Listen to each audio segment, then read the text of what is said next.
Hello, everyone. Welcome to IRCICA Heritage Talk program. Today, our guest is Professor Andrew Petersen. First of all, we would like to thank Professor Petersen for accepting our invitation and agreeing to make a program with us. Today, our program's main aim is to discuss, understand what's happening in preservation of Gaza cultural heritage due to attacks that have been ongoing since early October 2023. Gaza is witnessing a profound human tragedy. Alongside this immense loss of life and suffering, the Gaza settlement of great significance in both human and Islamic history is also at risk of destruction. In today's program, Professor Petersen, an expert in the field, will deliver a speech, a lecture titled Understanding and Preserving Historic Buildings in Gaza. Before starting our program, I would like to briefly tell you about Professor Petersen and his contribution to the field of cultural heritage. Professor Petersen, Andrew Petersen, is a professor of Islamic Archaeology and Architecture based at the University of Bradford. His main research interests are the development of Hajj roads from the early Islamic period to the end of Ottoman era, the development of Islamic cities, and the archaeology of the Ottoman Empire. He has carried out architectural surveys, excavations, and research throughout the Middle East, and is currently working on a project investigating the remains of medieval Baghdad. He has written and edited several books on Islamic archaeology and architecture.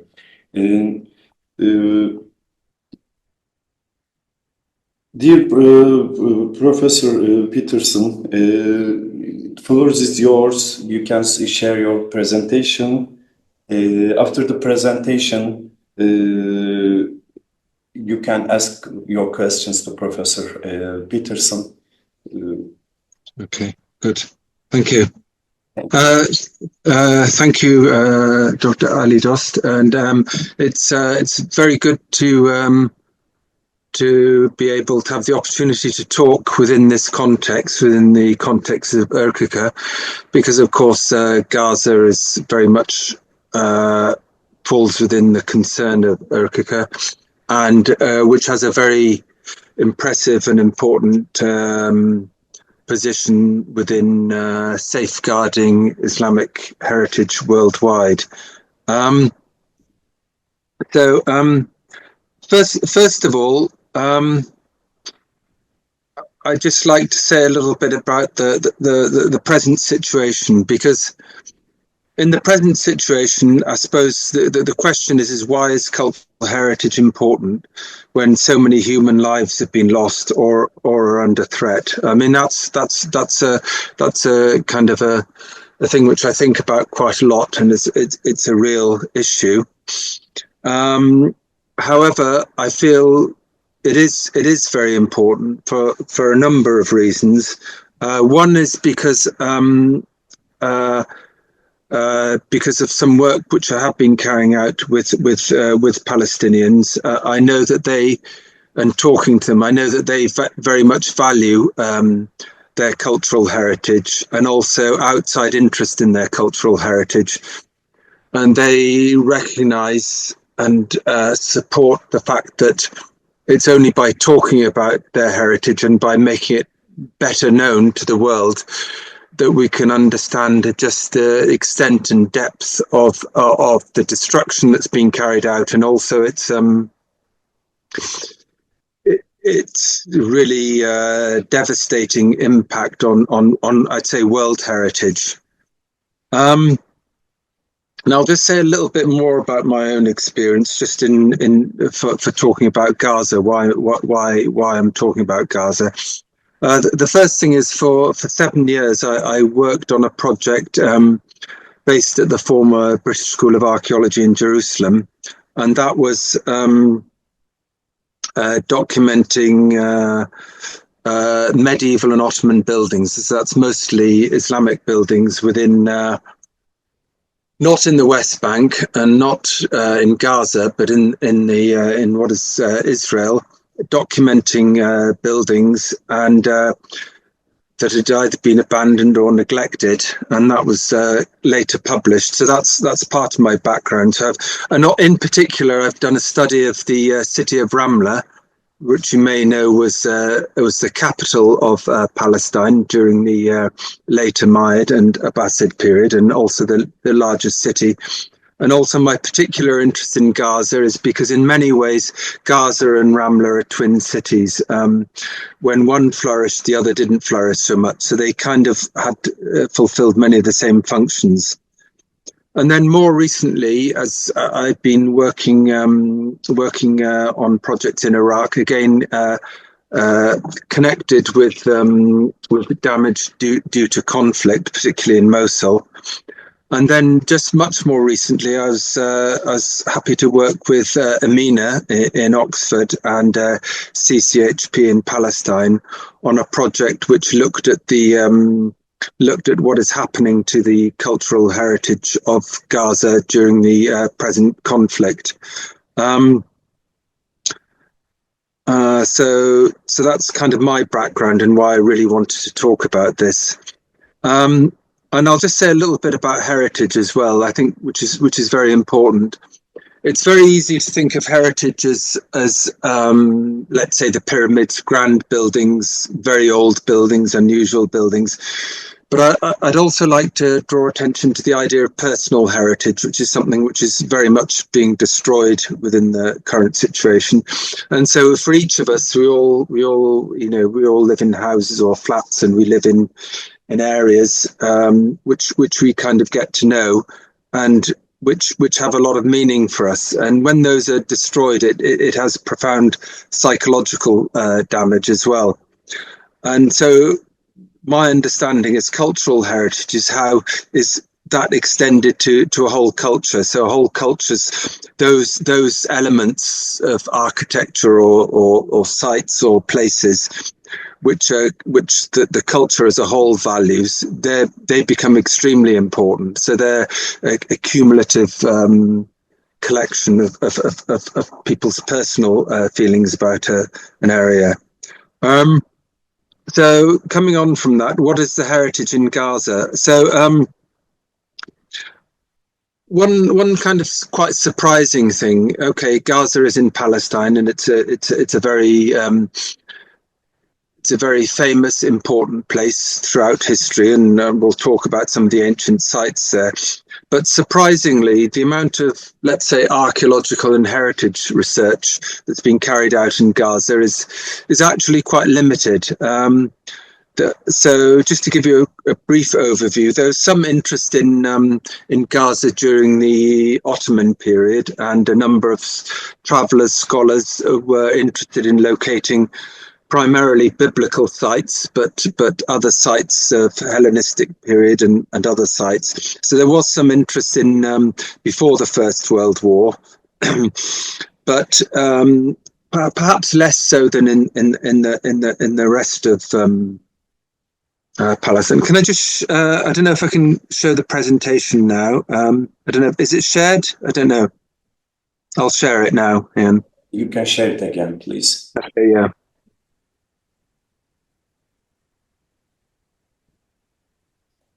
Share. Okay, so hopefully that's the slideshow. And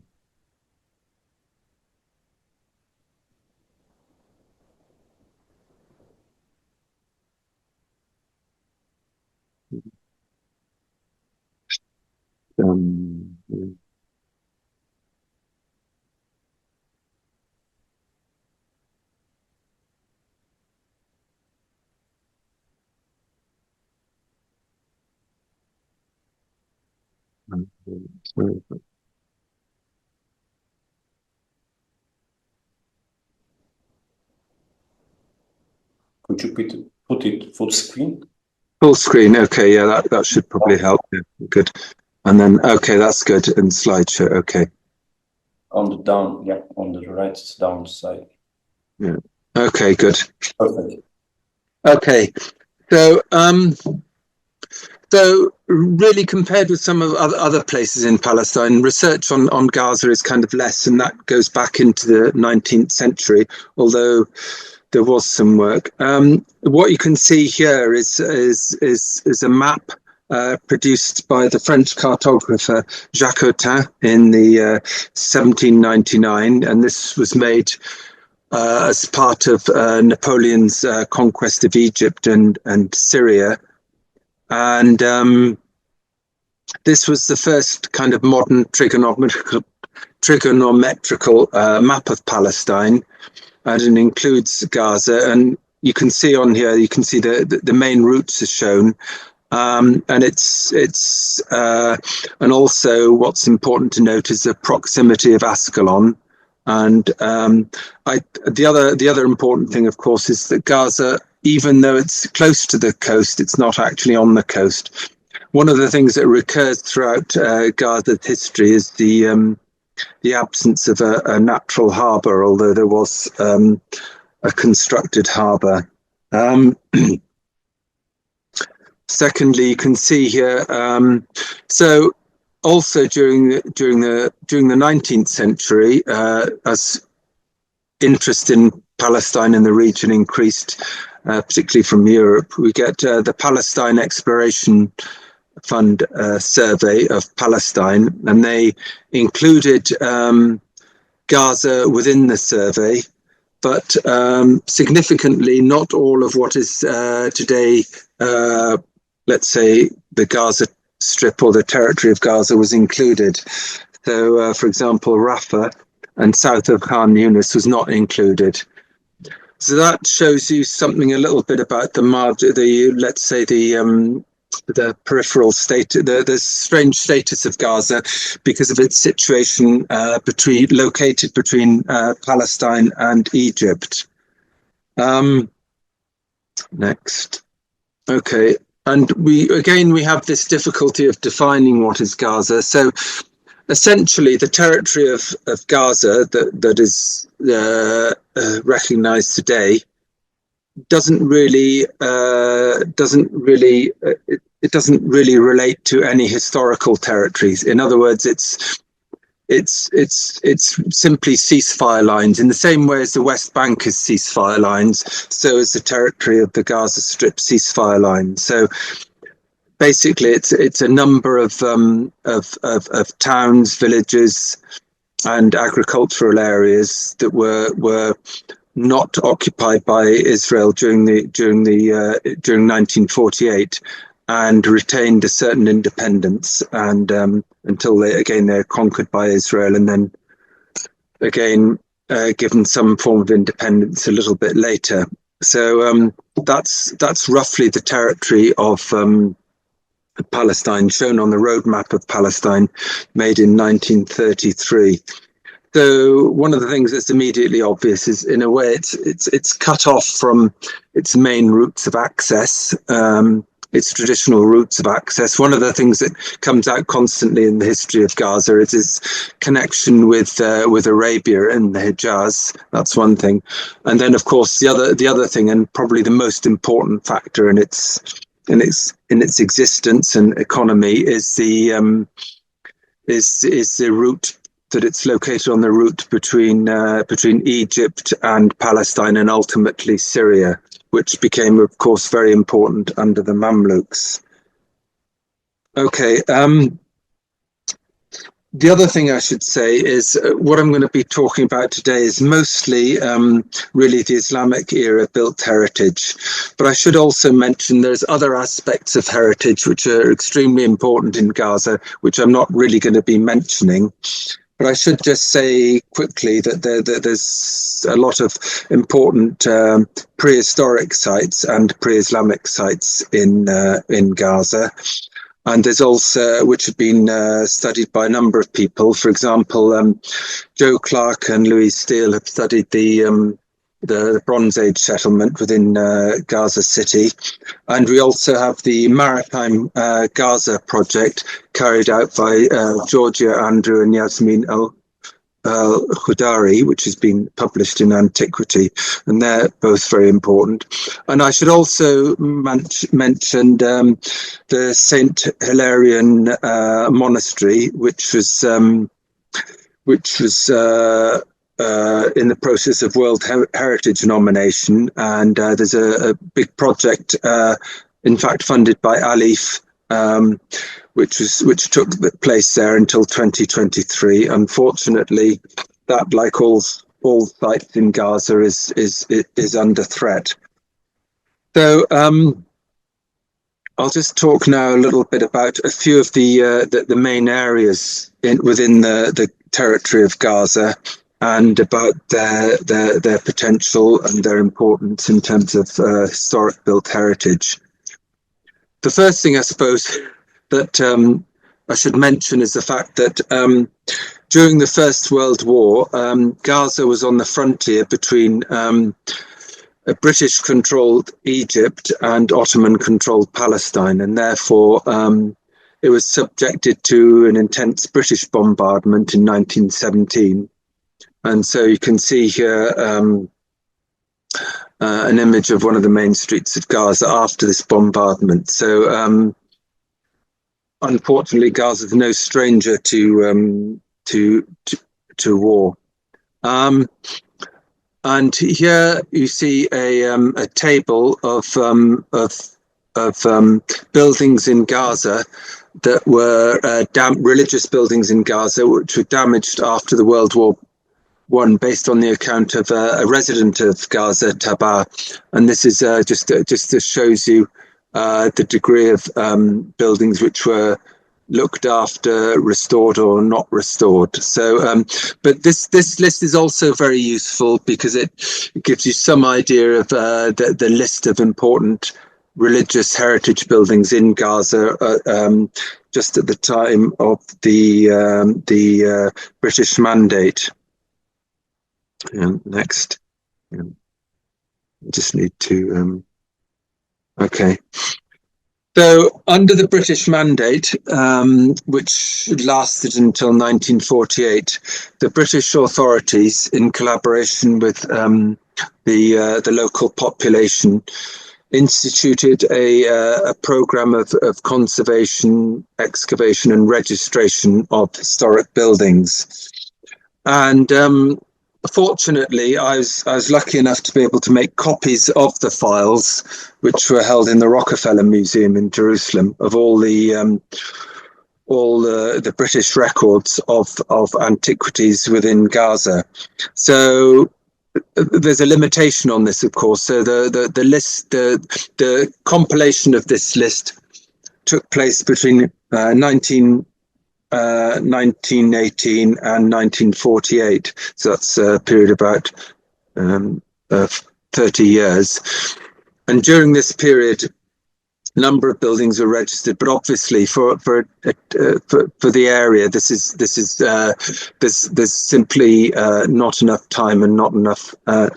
Though since then, not much has been updated. There has been work by Antiquities in Palestine and others, but really the research on historic buildings in Gaza is I'd say in arrears. In other words, in terms of sort of modern techniques of analysis and investigation, there's still a lot to be done. And also the other important thing to say is that during the British Mandate, the cut-off point for what is registered as an historic building was 1700. And that was based on two things. One is the Ottoman Antiquities Regulation of 1820, but also the British Mandate's regulation. And this is based on the fact that anything less than 200 years old couldn't be considered antiquity. Of course, that needs to be updated in view of the fact that obviously we're more than a century on from the British occupation of Palestine in 1918, and also changing views of what is important, what is an historic building, what is cultural heritage. Of course, that nowadays that can include very recent buildings. So what we have in terms of the mandate archives is only an indicative, really, and only really lists those most important buildings. But as I say, here what you can see, this is a Gaza town survey, which with buildings added in red in pencil. This was never actually published, and this was part of one of a number of surveys of Palestinian towns, which was in progress in 1948. So. Of course, the most important and well-known building in Gaza is, of course, the Great Mosque of Gaza, and this is a picture of it taken in the 19th century. You can see some more images of it now. This is interior of the church of the mosque from 1878, and it should immediately become obvious that the Great Mosque of Gaza was a converted church. Now, the church was built in 1149, and it's one of a number of similar churches which were later converted into mosques. Important examples include the Great Mosque in Ramla and the Great Mosque in Beirut. And in each case, after the Muslim reconquest in the 12th century, but in the 13th century, these were rebuilt as mosques, but the essential form of the Crusader church was preserved. So you get these very nice 12th century Crusader churches preserved within the mosques. And here you get a representation of the development of the mosque. So, of course, you've got the church in blue, the original building, with the Mamluk additions and then the later Ottoman additions. This is quite important because this is kind of representative of the development of the development of buildings within Gaza. These are the kind of the main periods where the buildings survive from. Again, this shows the ruin to the mosque after the First World War, and more recently, this is in, I think, I'm not sure, 2000s, the mosque, and this is the mosque today, again 2024, severely destroying an incredibly important historical building, which was probably, incidentally, I forgot to say, the Crusader church was probably built on the site of a mosque, which was an early mosque, which was established on the site, which itself was probably also built on a church and possibly a temple. So you've got multiple periods. It's like really a palimpsest of different periods, which was preserved and until the present onslaught. Then the other area I'm going to talk about is Khan Yunis. Khan Yunis is important. It's located to the south of Gaza City. It's the modern city or town of Khan Yunis is based on a Khan or a caravanserai, which is located, which forms the nucleus of the current settlement, built in the 14th century. This is another view of it. This is an interesting and unusual caravanserai. You can see it's got the dome of a mosque and also a minaret visible above the entrance. So this is a plan made by one of the Palestinian antiquities inspectors in the 1930s, Dmitry Baramki, who later went on to work in Lebanon. And he made a special report on Khan Yunis, and the reason he made this report was because houses were being built within the Khan. And so he made a detailed investigation of the interior of the Khan and found what appears to be the remains of an earlier caravanserai or structure inside the building.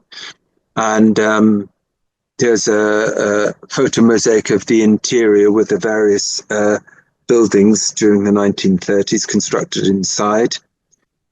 Another important settlement within Gaza is Deir al-Balah, which is located here in Gaza.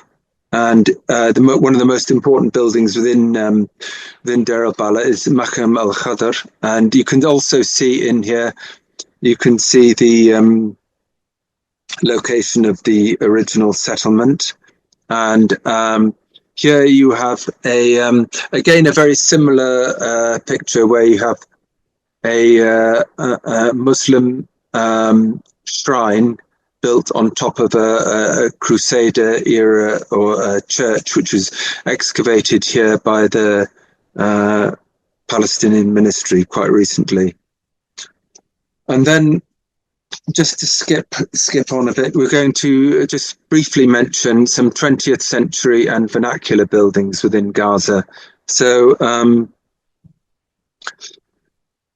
for example, here, and I'm just going to move this a minute. Let's move this. So there have been a number of studies of later buildings in Gaza, and these are the ones not covered during the British Mandate period, but these are very important culturally. So you can see these Bauhaus-style houses and apartments built, and these have been studied by Haya Bazak from Gaza. And also the other element which I'd like to mention is vernacular architecture within Gaza. So although stones, limestone and sandstone were used to build many of the monuments in Gaza and also within the cities, a lot of the towns and buildings in the rural areas of Gaza and on the outskirts of the towns were built out of unfired mud brick or clay, and and often covered with palm tree roofs. And this actually, some of this continued until recent times, and you even get a revival of mud brick architecture, which was used as as both an economical and environmentally sustainable form of architecture within Gaza until quite recently. But also importantly, these vernacular mud structures are also important because they represent a type of architecture which existed along the coast of Palestine in the 19th century. For example, we know there are similar buildings in the area of Majdal and Ascalon and Istud, and these haven't really survived. So Gaza was kind of a repository of some of this traditional building technique. There are a few remaining examples also in Jericho, and that's refugees from the region. But really, this is a living built heritage tradition, which no longer exists. So that's just a very quick overview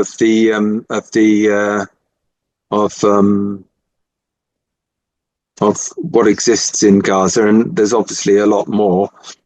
But I suppose what I'd like to talk about now is what you actually do about historic buildings within this situation.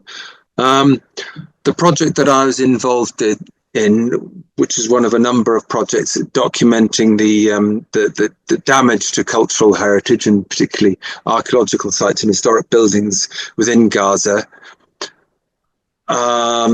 showed immense damage, and because this is still ongoing, it's really quite difficult to actually give a percentage or in terms of what's actually been damaged. I suppose the main thing that can be said is I think you can assume that most buildings have most historic buildings have sustained some form of damage, and we've actually got examples of some buildings having been hit a number of times. So the question is what is to be done in this situation? Well, of course, at the moment, while the conflict's ongoing, historic buildings, cultural heritage, there's very little that can be done. at the moment, although I will mention something which may perhaps ameliorate the situation. But the reason I really wanted to talk about this is because I think there are things that can be done as soon as things do improve, and so I think it's important to actually prepare for a situation in which the memory, or if not the actual sites of these buildings, can be revived, and a plan is put in place for how to actually deal with these. So I've just got here. This is a document dealing with the post-conflict response for disasters for historic buildings. And this is talking particularly about fire-damaged buildings, and this was used for the Notre Dame Cathedral, but it can be applied to many situations. So it says the post-fire situation is potentially complex and quite difficult to manage, and consequently it is very important to have an organised response and the ability to make relatively quick decisions. So in other words, even now it's worth having an idea what can be done, collecting as much data as possible and developing a plan. And it says it is therefore strongly suggested that rather than having a wholly reactive response after a fire or disaster, it is necessary to actually plan for the eventuality of a post-fire or post-conflict situation in order that the required decisions can be carried out in the most effective and efficient way. And it says not to do so risks wasting time and causing more damage, potentially jeopardizing the building's likelihood of survival and at least the ability to efficiently reconstruct. So that's what I feel very strongly, is we really need to have plans in place and a systematic idea of what to do, because in a post-conflict situation, the situation is likely to change very, very quickly, and it's important that cultural heritage is considered within this. That's something which needs to be borne in mind, and it's not a luxury. It's very, very important for the reasons which I mentioned earlier about people's identification of an area, sense of belonging, but also because, in a sense, the buildings represent evidence of what's happened. The thorough investigation of the historic heritage and the damaged historic heritage, which may be classified as a crime, needs to be forensically investigated as part of the process of heritage conservation and rehabilitation. So hang on, next. Where do we go? Next. Next. Yeah. Okay. So the suggested historic building documentation steps are, and these are very important to know, these are fundamental. First is identification. The identification of sites is very, very important. There's plentiful satellite, aerial, cartographical evidence for the location of buildings within Gaza, but this really needs to be tied down very, very, very well, as the identification forms the basis for any work that's done on historic buildings. The second is clearance. Obviously, clearance brings into, there's all sorts of safety questions there, but there's also leaving aside those which are obviously fundamental and the most important in terms of safety of the people doing them and other things. Once those are taken into consideration, the other important thing about clearance is that the clearance should also be supervised by qualified people to ensure that historic fabric is not damaged. And from other conflict areas, it's surprising how much may survive underneath the rubble.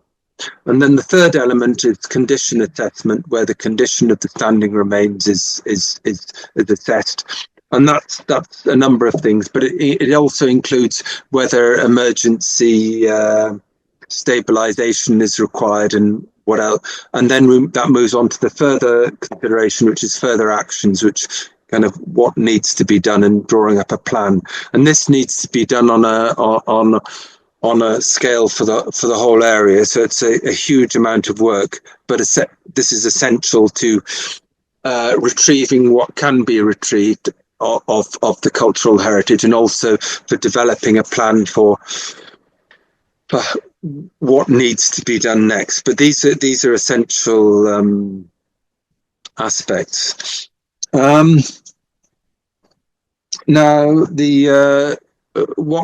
other things that can be done.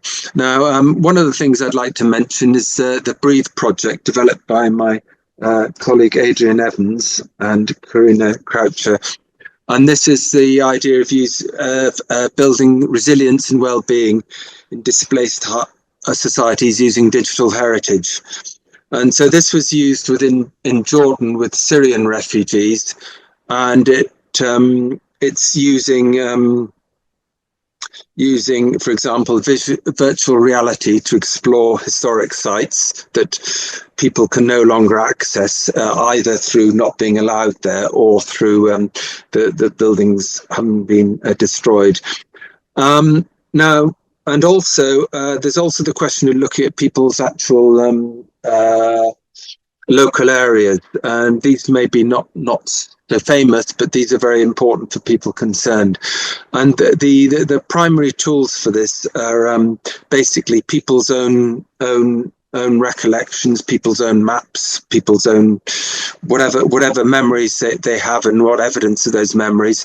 Plus, we can use web scraped imagery and other methods, and we can see this has been done, for example, for Notre Dame in Paris, and this shows the location of various photographs taken. And this is a way of actually being able to reconstruct a 3D, almost like laser scanning a building, but using existing images of historic buildings.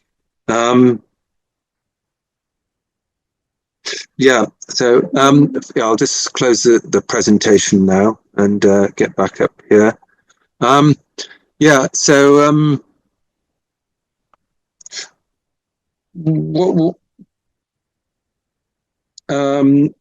of the other things I think I'd really like to say, which is very, very important. Again, I just emphasize the fact that once a conflict situation does stop, all sorts of things come into play very, very quickly. And obviously the humanitarian is the most important by huge amounts. But the other thing is soon things start happening, and it's very important that any redevelopment, any really works that take place should not erase heritage. And so you could easily get a tragic situation where a tragedy is made worse simply by the erasure of heritage. And so it's important that not just buildings, but street names, streets, areas and names are recorded, and also that those lines are conserved within, like, let's say, historical archaeology. I'm talking about, say, for example, within Britain, but many places you get this idea of, you get city plans which persist over many generations, and this is the thing which is very important and can be erased. And this is something that, apart from the actual structures themselves, we need to preserve those spaces and those routeways, because these are things that people can recognize and actually can be used not just in terms of navigation, but in terms of kind of historical memory. And also the other thing I'd say, which is quite important, which many people would say is kind of perhaps the last thing along the line in terms of importance, but I think it is vitally important.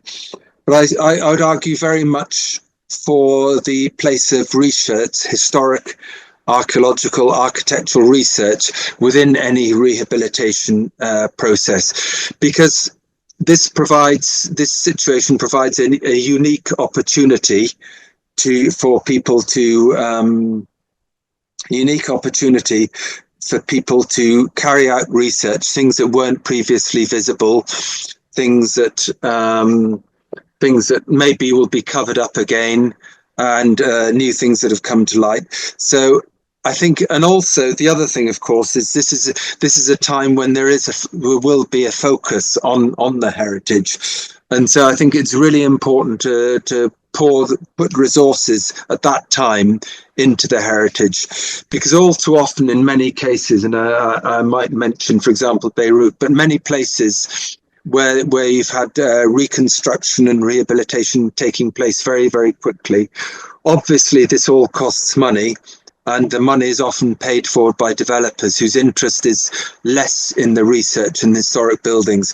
So I think we need to say at this stage that that's really very important, because this isn't some giant real estate redevelopment project. This is actually, of huge world significance, and I think that needs to be remembered throughout this process. So, and that's why I think we really need to make sure that the heritage is not forgotten within whatever happens next, because there will be something next. I mean, it's in a way it has to happen. There will be something next, so we need to do some planning and some thinking collectively before that time. Okay. Thank you, Andrew. Thank you for your comprehensive presentation. During your presentation, you mentioned very valuable things. For example, I want to maybe it's an addition, but you mentioned about the layers of the different cultural layers on the site. It's very important for me and for all the cultural heritage interested people in this region, Middle East, Anatolia, and Mesopotamia. There are many layers on the site, and the palimpsest you mentioned is a very important issue. Due to conflict, we are losing these layers. Maybe we can propose some after ceasefire. We can propose some recovery things, but after the losing the layers, it cannot be stand there. This is the main issue. And also, I would like to thank you about the roadmap after the ceasefire, especially in Gaza and also other similar kind of places, conflict zones. We wish in a very short time ceasefire, and we want to see these kind of preparations for the cultural heritage, and also especially developing the human conditions in the Gaza. Thank you for your presentation again. If there is a question for Professor Andrew Petersen, we can accept your questions.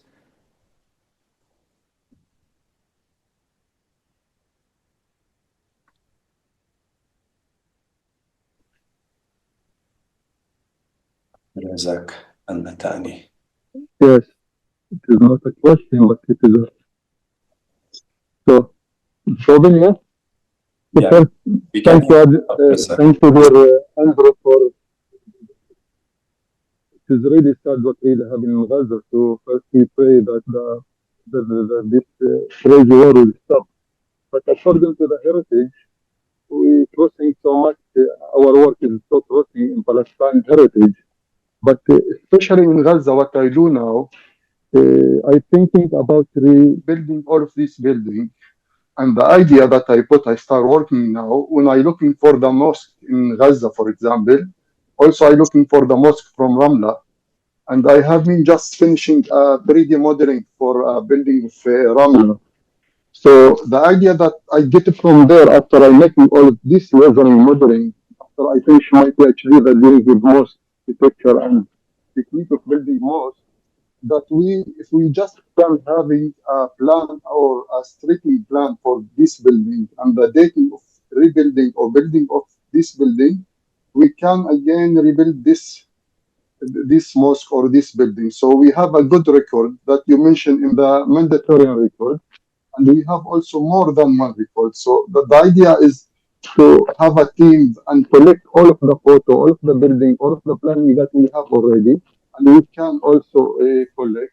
And then with using technology, new technology, we can rebuild this building again, one to one as they was before the war.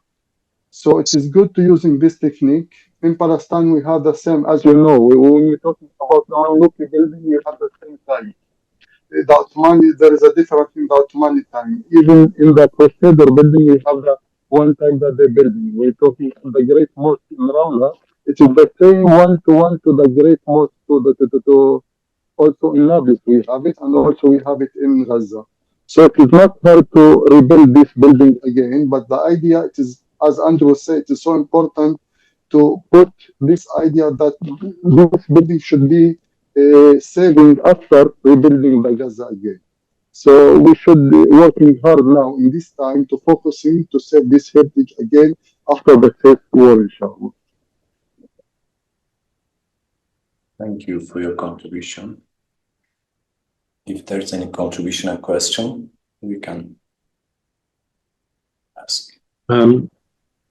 I'll just say quickly in response to that. I think it's worth thinking about. I mean, I don't really know the answer, but it's worth thinking about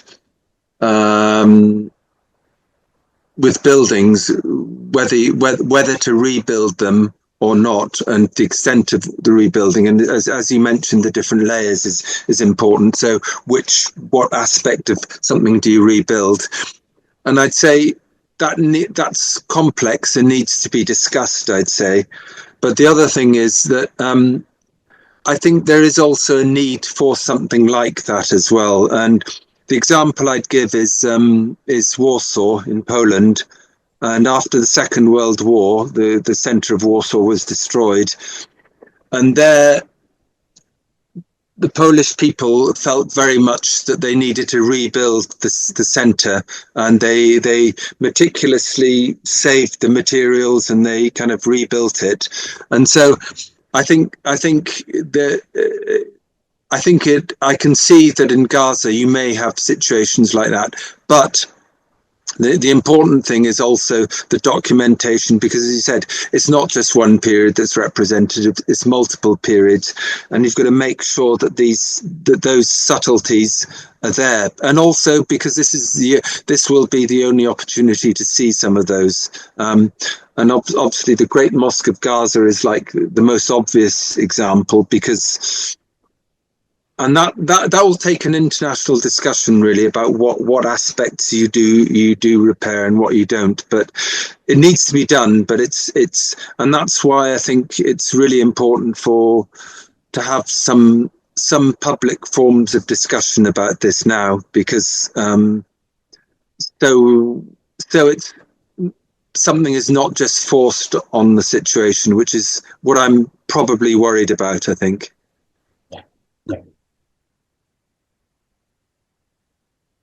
Any other contributions, questions?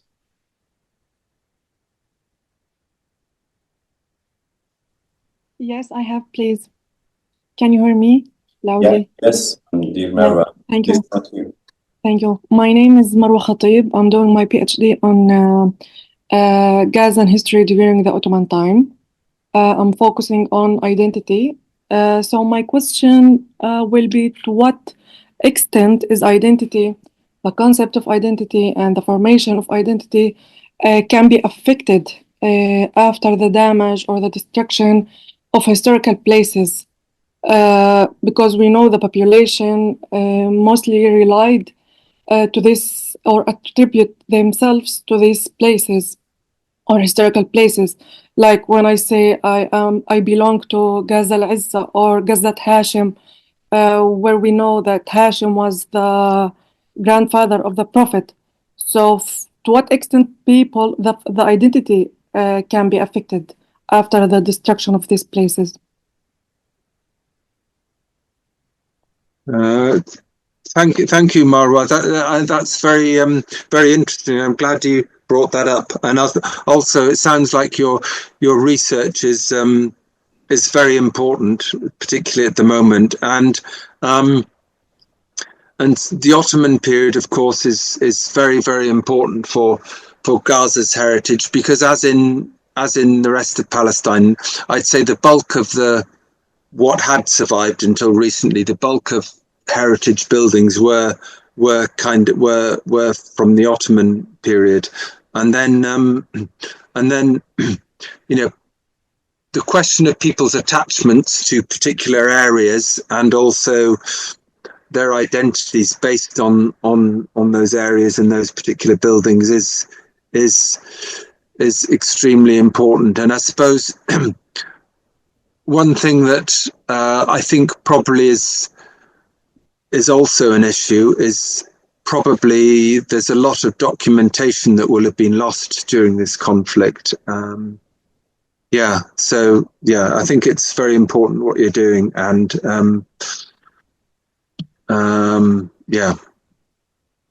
Thank you.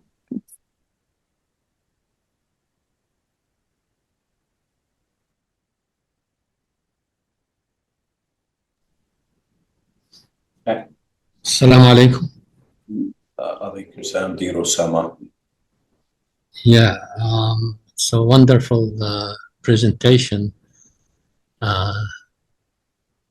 Thanks for that. And I have a question to Mr. Petersen, and one for the architect Marwa, I think. For Petersen, what the buildings which we have now, how many were there churches converted to mosques? How many mosques are built originally as mosques? Okay, that's almost easy to answer. I think most of the mosques were built as mosques. There's just one or two examples, like Deir al-Bala, and also because obviously the name from monastery, and the Great Mosque, and there may be one or two others, but the majority of mosques were kind of built as mosques. But having said that, I'd say that it's also likely that during the investigation of a damaged building, it may be, and you get this in all places, it may be the case that particularly in somewhere densely occupied like Gaza City, that nowhere is exactly a new location. So there may be earlier archaeological remains on the site of any of these mosques. But I would say that the majority of mosques were kind of new foundations. Yeah, I think I asked how many. I mean, in numbers. Can you reflect on this? How many? In terms of numbers, 1, 2, 3, 4, 5. Okay. So I'd say mosques converted from churches, I'd say maximum about 4. I'd say really not many. And the number of mosques, I mean, you saw that that list that I had of religious buildings, and I think that was at least 25. I mean, one of the problems here is in compiling a list of mosques, historical mosques, it actually depends on what date counts as historic. So that list which I put up, that was from 1918. So that was at the end of the First World War. And since then, there have been other mosques which have been built within Gaza City, which maybe in the 1950s or 1940s, 1930s, which also may be regarded as historic. But I doubt that any of those will have been built on churches. So I think you're talking about a small number, maybe 4 or 5. And the other problem is incomplete data. That's also the problem, because there's always this ambiguity when we're talking about Gaza. Do we mean Gaza, the whole territory, the Gaza Strip, or whatever name you call it, or the city? So, and there's kind of real problems of data, because for example, when I was looking at the mandate files for Gaza, one of the problems is the ceasefire line doesn't align with any actual like previous district boundaries. So looking through the files, we had to make a decision whether on which side of the actual border a lot of sites were. So that's one of the problems. And again, there's a problem that those mandate files only refer to buildings constructed after 1700. And then there's a third, an extra level of problem, which was that the British Mandate authorities, like they adopted the same system as in Britain, where in Britain you get churches which can be exempted from the normal conservation antiquities regulations, and so they also applied these within Gaza. So there were and within Palestine. So there's also a question that there may have been some historic mosques which weren't registered as such, simply because the inspectors felt that they were primarily religious buildings. And in fact, they had this term which frequently recurs in the records, where they think about registering a building and they say whether it's in religious use or not religious use. And many times when it's in religious use, they decided not to pursue with their listing. So that's our problem with data at the moment. So there are no publications on these mosques so far? Oh yes, okay, no. Okay, so those mosques, there are publications, for example, on the Great Mosque and on Deir el-Bala, and there may be, if there's, I should have mentioned the various publications. There's Moin Sadek's work on, which is published in German, the Mamluk Stadt of Gaza, which really looks at the number of religious buildings. We've also got Sharon's work, Corpus of Inscriptions from Palestine, which lists a lot of inscriptions which refer to historic mosques. Some of those exist, some of them maybe don't. We've also got the problem that inscriptions are sometimes moved around. So but I'd say the starting point for research would be Moin Sadek's work on Mamluk Gaza. The other thing I should mention as well, because I think it's quite important with Gaza, is the architectural importance of Gaza is really from the Mamluk period, because in the Mamluk period, prior to the Mamluk period, Gaza had been reasonably important Islamic city, but had really been overshadowed first by Ramla and later by Ascalon. And so Gaza's rise really as an architectural centre, as a very important place, was really during the Mamluk period, and in particular during the governorship of Sanjar al-Jawli in the early 14th century, and he's credited with having made Gaza a town. So there are some publications. There's Sharon's work on the Corpus of Inscriptions. There's Moin Sadek's work on the Mamluk state of Gaza, and there's also some work by Amitai Reuven Amitai, which is starting to look at the development of the Mamluk city of Gaza. I think that was a prelude to a book which is not now going to happen. And there are also some people working on the Ottoman architecture, somebody called Busau. But if you're interested, if any people are interested, I can make available a document which I've got, which gives quite a good bibliography of what we know of what exists in Gaza, or what did exist until recent times. Did Mr. Criswell had any publications on this? Yeah, okay. Creswell wrote a report. I think he certainly wrote a report on the Great Mosque, and I may even have shown some of his photographs. So Creswell had, and he may have taken one or two other photographs, and because he actually travelled through Palestine and taking photographs and also writing reports. So I've got his report on the Great Mosque, and I think he may also have written about the Caesarea, which I didn't mention, which is the market area, which is near the mosque in the old city.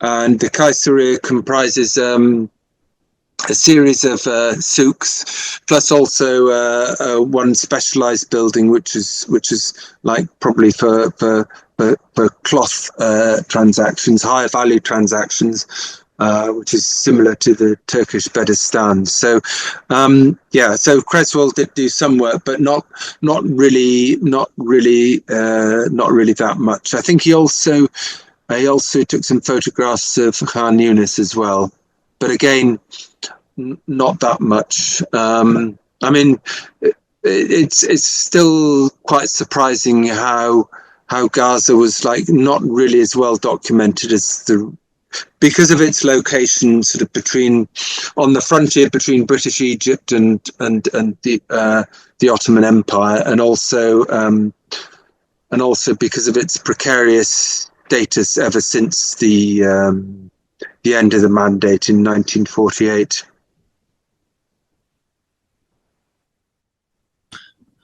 Can I ask Architect Marwa a question?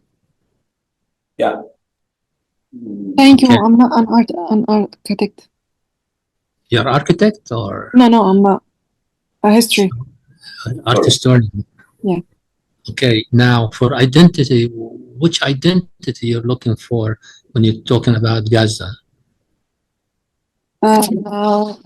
Arab, Ottoman, Muslim identities. It's been complex identities during that period. Okay. Because as you know, identity might change from time to time. It's in a development sort of situation. Yeah, sure. And Yeah. that is what I'm going to doing my research about, how the identity was changed during that period according to the change of the governments, Ottoman to Mandate, and then the Nakba during the Israeli occupation. Okay. Thank you. Thank you. Thank you for contributions and questions. If there is any other questions and contributions. Yes, I do have one. Yep. Me, Amina. So first of all, thank you, Professor Petersen, for the presentation. I have a question regarding heritage management in conflict zones. Now, I'm doing a PhD on managing heritage sites. It might be a bit different, but it's something I'm very curious about. Now, given that we have established guidelines for managing heritage sites in normal conditions, no war, how can these be adapted for areas affected by war or ongoing conflicts, like Gaza, for example? I mean, like, are there any specific strategies or for such context? Or in other words, do we or should we develop such strategies for protecting places like Gaza? So thank you. Thank you. I think, yeah, it's an interesting question. I think in theory, as far as I know, historic heritage sites should be protected, but in this conflict, actually in many conflicts, these things are often kind of ignored. And I know that one of the, I mean, really, it's apart from physically, putting, protection around a building, or there's in practice, it's very, very difficult to kind of protect these sites. I mean, as we know from the Second World War, when we've got obviously Coventry and Dresden were both historic cities which were kind of destroyed. The problem is, I think, one of the multiple problems with war is that any international agreements tend to be kind of ignored, and there's always kind of different excuses for that. But I think, having said that, I think it's still, that doesn't mean to say that rules shouldn't be drawn up. I know somebody I know somebody, for example, who was formerly in the British Army, was actually drawing up plans for how to protect historic gardens in wartime. So I think there's no harm in trying to do this, but also I think what the important thing would be to actually try to develop something which might actually work rather than being ignored, because the problem is people just tend to ignore all of these protocols. So I think perhaps I suppose a certain public demonstration, a public repository of what does count as heritage or within a particular area, and perhaps I think it's been done to a certain extent with Gaza. People have been watching. They have been watching what's happening and what's been destroyed, and so I think perhaps maybe some mechanism, some organisation actually officially monitoring these types of conflict situations to see what is happening, and so it's kind of like a neutral organisation which has that as its job to monitor what happens. That's an idea, but I think it's probably worth doing. It's just I think that states that become involved in war quite frequently disregard all agreements that were made beforehand. Okay. Thank you. I think Ignacio will ask something. Okay. Good morning, everybody. Good morning, Professor Petersen. Thank you very much indeed for such a wonderful presentation. I just would like to make a small remark, especially regarding this latest comments regarding what could be done in times of war. We have to remember that after, as you said, after the Second World War, there was this common intention of bringing attention and the declaration of the Hague Convention of protecting of monuments in case of war. The problem is that, and I think Gaza is a very clear example of this, is that in many cases, wars are also cultural wars. And there is a deliberate intention of destroying utterly, the heritage of the population that you are trying to displace and that you are trying to erase from Earth. Okay, and in this sense, for instance, it was very clear what happened already during the conflict in the former Yugoslavia, where all these blue shields that they had been placed on historical buildings as a way of indicating and aware soldiers that was an important monument to be preserved. On the contrary, they were used as targets to deliberately destroying these monuments, and they had to be removed completely because they had become, instead of a protection, they had become a threat to the building itself. And I think that nowadays this is the situation. I think that regrettably human beings only react, let's say, to real threats, okay, of condemnation. And I have to also to remember that what should be done on the one hand, on the legal plane, is to enforce more a more regular basis all these damages deliberately done to cultural heritage, because what they are targeting is not just the materiality, but what they are targeting is the identity of these populations with a very clear and a very vicious intent. And I have to mention that it's very surprising that only one person, has been condemned by the International Court of Justice for damages against heritage, and it was this guy from ISIS that was responsible for the destruction of several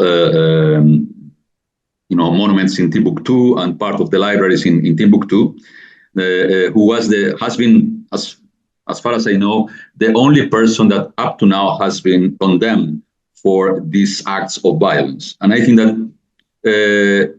it's good, that this has happened, but what is not so good is that only this person has been condemned, when so many monuments, they have been viciously destroyed with a very clear political and ideological intention. And I think that this should be something that we should add on the count of the international case against the Israeli government regarding this deliberate and intentional destruction of all the heritage of Gaza. So that's all for the moment. Thank you very much indeed. And just one final remark. I think that one of the few things that we can continue to do is to record, document as thoroughly and extensively the heritage that still is there before any war or any earthquake will destroy them. So document, record, document, and record. Thank you very much indeed, and see you soon. Thank you.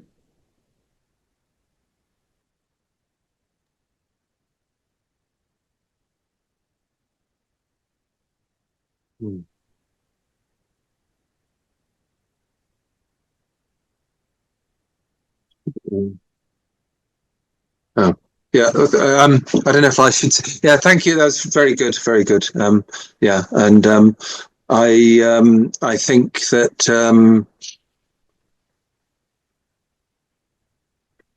really the cultural aspect of this war, you're right, is actually a very major part of the war.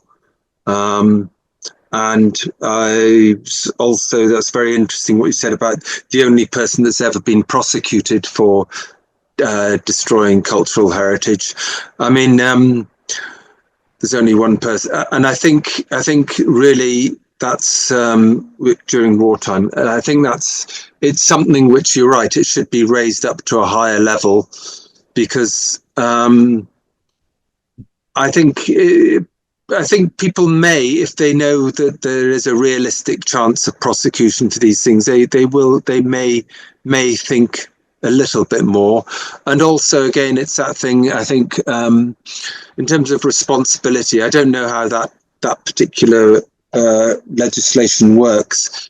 But again, I think one thing that might be important is to make it personal responsibility. So it's not just sort of people in charge, commanders, but actually individuals who are involved in particular destruction. I mean, I know in Gaza, for example, schools and universities, educational institutions were kind of damaged, blown up for no particular reason other than for, and so I think if the message gets out to the people who are actually doing that on the ground, that that they themselves on a personal level may be prosecuted, I think that would also be good. So yeah, thank you very much for that. Now I think we reached to the end of our program. I want to especially thank you for everybody who attended our lecture today, but especially Dr. Professor Andrew Petersen. This is very insightful and comprehensive lecture for all of us. Hope to see you in the next IRCICA Heritage Talk program. Have a nice day. Goodbye for everybody.